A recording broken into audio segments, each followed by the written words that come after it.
Бирөө туруп намаз окуй албаса, отуруп намаз окуйт, отуруп намаз окуй албаса, жатып окуйт, жатып окуй албаса, тили менен окуй албаса, көзү менен окуйт, көзү менен окуй албаса, жүрөгү менен окуйт.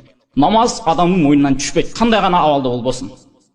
Аллах Таала намазды эң чоң даражага койду. Аллах Таала Муддассир сүрөсүндө 40-аятта "Ма салакакум фи сақар? Қалу лам наку минал мусаллин" дейт.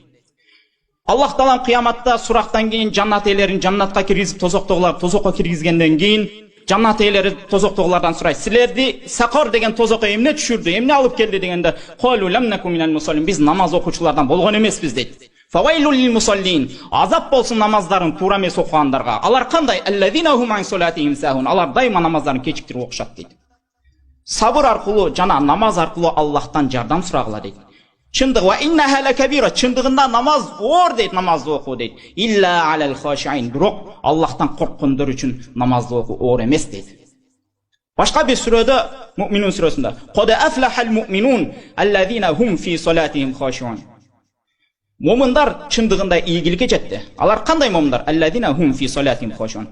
Алар намаздарында турганда корккон абалда, кичпейил абалда турушат дейт. Улаика хумул варисун аллазина ярисунал фирдауса хум фиха халидун. Мына дал ошолор мураскорлор дейт.